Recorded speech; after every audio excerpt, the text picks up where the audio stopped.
અહીંથી ટપાય એમ લાગતું નથી. આ બાજુ તો ઓહો આખો ડેમ ભરાઈ ગયો જો.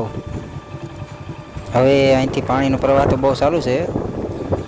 ગાડી આપણે ધીમે ધીમે કરીને નીકળીએ, પાર કરીએ. આ બાજુ બધું આખું પાણી ભરાઈ ગયેલું છે. ઉપરની સીમથી પાણી આવી રહ્યું છે. આ બાજુ ખેતરોમાં પણ બધામાં પાણી ભરાઈ ગયું છે. અને આ તરફ આ વિસ્તારોમાં તો બધું જળબંબાકાર થઈ ગયું. આટલા બધા જે વાડી વિસ્તારના ખેતરો દેખાય છે, પણ એ હમણાં 15 થી 20 દિવસ સુધી વાવણી કરવામાં આવશે નહીં, કેમ કે આખો વિસ્તાર પાણીથી સલોસલ ભરાઈ ગયો છે. આ તરફ પણ હજી પાણીનો પ્રવાહ ચાલુ છે.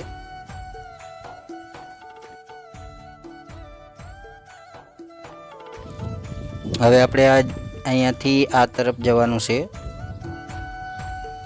બાઇક ચલાવવામાં તકલીફ તો પડશે. આ તરફ જવામાં પણ જો બાઇક બંધ થઈ ગઈ તો આપણે ચાલવામાં બહુ લોચા પડી જશે. આ તરફ પણ બહુ ખૂબ જ પાણી ભરાઈ ગયું બધા ખેતરોમાં. આ તરફથી એક જ રસ્તો ખાલી જોવા મળે છે. આ તરફથી બધી વિસ્તારોથી અહીંયા પાણી ભેગું થઈ ગયું. હવે આપણે આગળનો વ્યૂ તરફ જઈએ. બાઇકમાં પ્લગમાં પાણી અડી ગયું એટલે ચાલુ થવામાં થોડીક મિસ્ટેક કરાવશે.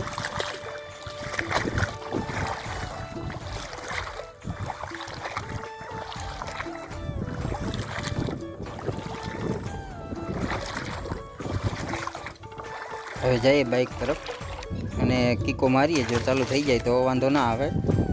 કાંઈથી લઈ જવામાં તો 2-3 કિલોમીટર ચાલતા જવાનું થાય. આજે પણ વિડીયો બનાવવામાં જો ગાડી હલવાઈ ગઈ. હવે કીકો મારીને આને ગાડીને સ્ટાર્ટ કરવી પડશે. હા, ગાડી ચાલુ નથી થતી યાર. હવે આમાંથી મારે ક્યાં જવું? ચાલુ થઈ જાય તો બહુ આમાં કોઈ દેખાતું નથી. બહુ ચાલવામાં પાણીમાં 3 થી 4 કિલોમીટર ચાલીને જવું પડે પૂરેપૂરા. અને બાઇક ત્યાં સુધી ચાલે નહીં. અમારા ગામથી બહુ 3-4 કિલોમીટર છેટે છે.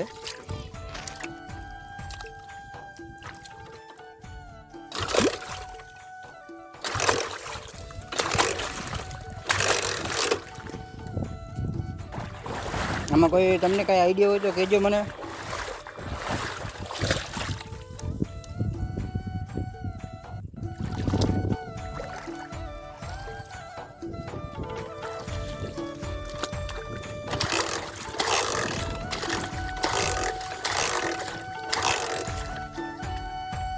મિત્રો આવી કંઈક હાલત થઈ ગઈ જોવામાં. પાણીમાં હલવાઈ ગયા.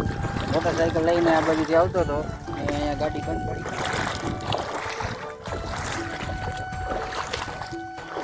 અહીં સુધી તો માંડમાં ચાલી.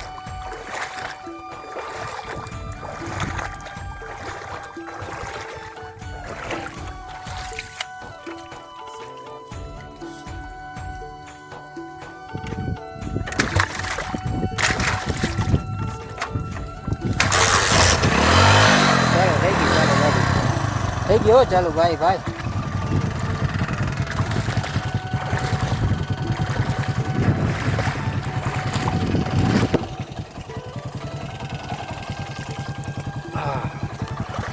ગાડી બંધ પડી ગઈ ભાઈ. માંડ ચાલુ હતી.